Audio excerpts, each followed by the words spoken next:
Good morning to all. നമുക്കറിയാം നമ്മൾ ഇന്ന് ജീവിക്കുന്ന കാലഘട്ടം എന്ന് പറഞ്ഞാൽ 20-ാം നൂറ്റാണ്ടാണ്. AI പോലുള്ള ടെക്നോളജീസ് അഡ്വാൻസ്ഡ് ആയിട്ടുള്ള ഒരു കാലഘട്ടം. എന്നിട്ട് നമ്മുടെ പല പ്രശ്നങ്ങൾക്കും ഈ AI എന്തുകൊണ്ട് ഉപയോഗിക്കുന്നില്ല? അത് വലിയ ചോദ്യമായി മാറുകയാണ്. നമുക്കറിയാം നമ്മളിന്ന് ജീവിക്കുന്നത് ഈ നാട്ടിലാണ്. നമ്മുടെ നാട്ടിൽ നേറ്റീവ് പ്രശ്നമാണ് ലാൻഡ് സ്ലൈഡ്, അതുപോലെ തന്നെ ഫ്ലഡ്. എന്തുകൊണ്ട് ഇതിനകത്ത് നമുക്ക് ചെറുത്തുള്ള ഈ പ്രശ്നങ്ങൾ വരുന്ന ആൾക്കാരോട് മാറ്റിക്കൂടാ? എന്തുകൊണ്ട് നമ്മൾ ചെയ്യില്ല?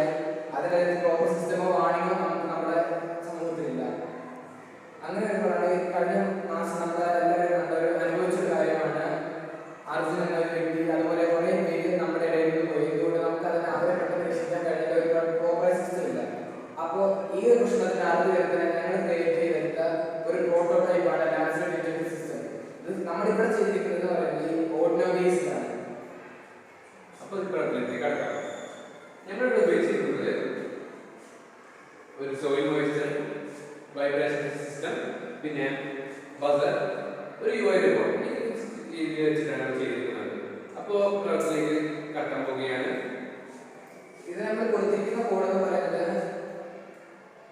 അൺഡോർ സീക്വൻസ് വഴിയാണ്. അതായത് നമ്മളിപ്പോ ലാൻഡ് സ്ലൈഡ് ഉണ്ടാകുന്ന സിറ്റുവേഷൻ ഇതിലുള്ള വൈബ്രേഷൻസ് ഇല്ല, വെള്ളത്തിന്റെ അളവുമില്ല. നമുക്ക് ഇതിപ്പോ ഒരു മലയായിട്ട് കൊണ്ടുപോകും, അതിൽ വെള്ളത്തിന്റെ അളവില്ലാത്തതുകൊണ്ട് തന്നെ അതിന് പ്രത്യേകിച്ച് വേരിയേഷൻ വരുന്നില്ല. എന്നാൽ ഒരു മഴ പെയ്ത് കഴിയുമ്പോൾ അവിടെയുള്ള സോയിലിന്റെ മോയ്സ്ചർ എന്ന് പറയുന്നത് 300 താഴെ കിട്ടും. അപ്പോൾ ഇപ്പോൾ പെട്ടെന്ന് ഒരു മഴ പെയ്യുക ഭാഗം ഇല്ലാതായി, ആ സമയത്ത് ഈ സിസ്റ്റം അവിടെ വെക്കുകയാണെങ്കിൽ ഇതുപോലെ വെക്കുകയാണെങ്കിൽ അവിടെ പെട്ടെന്ന് അവിടെ അലാറം കഴിക്കുകയും നമുക്കിപ്പോൾ നമ്മളിപ്പോൾ കുറേ അഡ്വാൻസ്ഡ് കാലഘട്ടമുള്ളതുകൊണ്ട് ഈ സിസ്റ്റത്തിന് ആ സിഗ്നൽ കിട്ടുമ്പോൾ തന്നെ നമുക്ക് ഇപ്പോൾ സാറ്റലൈറ്റ് വഴിയോ വേറെ എന്തെങ്കിലും വഴിയോ നമുക്ക് വേണമെങ്കിൽ സിഗ്നൽസ് നമ്മുടെ മൊബൈലിലേക്ക് കൊടുക്കാതെ ആ ഇത്ര ഏരിയയിലുള്ള വ്യക്തികളുടെ മൊബൈലിലേക്ക് ആ സിസ്റ്റം എത്തുന്നുണ്ട്.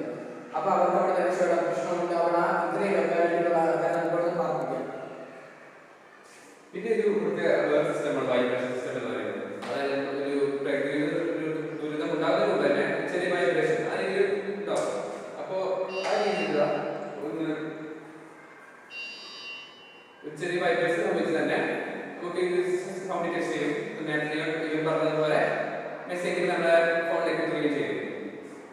വൈബ്രേഷൻ എല്ലാം പറയുന്നുണ്ട് നമ്മുടെ പ്രകൃതികളുണ്ടാകുന്നത് നമ്മുടെ ഭൂമിയിൽ ഈ വെള്ളം പൊട്ടുന്നതിന് മുമ്പ് നമ്മുടെ മലയുടെ അടിയിൽ ചെറിയ വൈബ്രേഷൻ ഉണ്ട്. നമുക്ക് വേണമെങ്കിൽ സിസ്റ്റം ഇതൊക്കെ ഉദ്ദേശിക്കുന്നത് മലകളുടെ സൈഡിലൊക്കെയാണ്, കാരണം അവിടെ നിന്നാണ് ഈ വെള്ളത്തിന്റെ അളവ് പൊട്ടി വരാനുള്ള ചാൻസ് ഉണ്ട്. പിന്നെ ജസ്റ്റ് വെറുതെ മഴ പെയ്ത് വെള്ളം തടിയിട്ട് കാര്യമില്ല. ആ ഇത്ര അളവ് വെള്ളം മതിയാണ്. അതായത് മഡ് വാട്ടർ എന്ന് പറയുന്നത് അത്രയ്ക്ക് കണ്ടന്റ് ആയിട്ടുള്ളതാണ് മഡും വാട്ടർ. അതുകൊണ്ട് തന്നെ സോയിലിന്റെ വെള്ളത്തിന്റെ അളവ് കുറയാതെ മണ്ണിന്റെ അളവ് കൂടുകയും ചെയ്തുകൊണ്ടാണ് അതിന്റെ ത്രഷോൾഡ് 300 താഴെ പോകുന്നത്. പിന്നെ ശരിക്കും പറയുന്നത് സംഭവമാണ് സംഭവമാണ്. അതായത് മണ്ണിടിച്ചിലാണ് ഉണ്ടായിരുന്നത്. ടെക്നിസ്ട്രോ എന്ന് വെച്ചാൽ ഭയങ്കര ലൂസായ മണ്ണും വെള്ളം കല്ലും പിന്നെ അവിടുത്തെ എല്ലാ വേസ്റ്റും ഒറ്റയടിക്ക് എടുക്കുകയാണ്. അത് സ്റ്റോർ ചെയ്യാൻ ഭയങ്കര ബുദ്ധിമുട്ടാണ്. അതുകൊണ്ട് തന്നെയാണ് ഇതിന്റെ പ്രോപ്പറായ സിസ്റ്റം തന്നെ പ്രോപ്പറായിട്ട് രീതിയിൽ ഉണ്ടാക്കി വെച്ചിരിക്കുന്നത്. നമ്മളിപ്പോൾ കൊടുത്തിരിക്കുന്ന ഓർഡിനറീസ് ആയതുകൊണ്ട് തന്നെ നമ്മളിപ്പോൾ ഈ വെള്ളത്തിൽ വെച്ച് കഴിഞ്ഞിട്ടുണ്ടോ ആ സിസ്റ്റം ഇത് കമാൻഡ് കൊടുക്കുന്നുണ്ട്. അതിന്റെ 300 താഴത്തേക്ക് അതിന്റെ വെള്ളത്തിന്റെ അളവ് പോകുന്നുണ്ട്. പിന്നെ വൈബ്രേഷൻ ഒരു കൊടുത്തിട്ട് ജസ്റ്റ് തട്ടി പിടിക്കുന്നു, എത്ര വൈബ്രേഷൻ അടിക്കുന്നുണ്ട്, വൈബ്രേഷന്റെ നമ്പർ അനുസരിച്ച് അവിടെ കൂടുകയാണ് ചെയ്യുന്നത്. നമുക്കറിയാം ചുറ്റുപാട് നോക്കുമ്പോൾ പ്രകൃതി തന്നെ ഒരു ദുരിതം വരുമ്പോൾ കാണിച്ചു തരുന്നുണ്ട് അതിന് സിംറ്റംസ് ഒക്കെ. നമ്മൾ എന്താ പറയുക, ചെറിയ രീതിയിൽ കാണാം. പിന്നെ മൃഗങ്ങൾ പരിസ്ഥിതിയെ കാണുകയില്ല. എന്തുകൊണ്ട് മൃഗങ്ങളാണ് കാണുന്നില്ല? കാരണം അവർക്ക് അതിന് സൂചന നേരത്തെ കിട്ടിയിട്ടുണ്ട്. അതിന്റെ റീസണാണ് ക്രിപ്റ്റോപ്രോക്സ്. അതായത് അത് അവരുടെ തലയിലുള്ള ബ്രെയിൻസിൽ സിമുലേറ്റ് ചെയ്യുന്ന പ്രോട്ടീൻസ് ആണ്. ഇവരുടെ ഈ സിഗ്നൽസ് വഴി ആ പ്രോട്ടീൻ വഴി എന്തെങ്കിലും ഡേഞ്ചേഴ്സിനെ മനസ്സിലാക്കാനും അതുപോലെ അവിടെ അവർക്ക് രക്ഷപ്പെടാൻ കഴിയും. പിന്നെ ഇതിൽ നമുക്ക് ഈ ഒരു സിസ്റ്റത്തിൽ നമുക്ക് വേണ്ട മറ്റൊരു കാര്യം ഇലക്ട്രിസിറ്റിയാണ്. കണ്ടിന്യൂസ് ആയിട്ട് ഇലക്ട്രിസിറ്റിയാണ്. ഏരിയയിലാണ് നമ്മൾ ഉദ്ദേശിച്ചിരിക്കുന്നത്. അപ്പോൾ ഇത് കണ്ടിന്യൂസ് ഇലക്ട്രിസിറ്റി വേണം.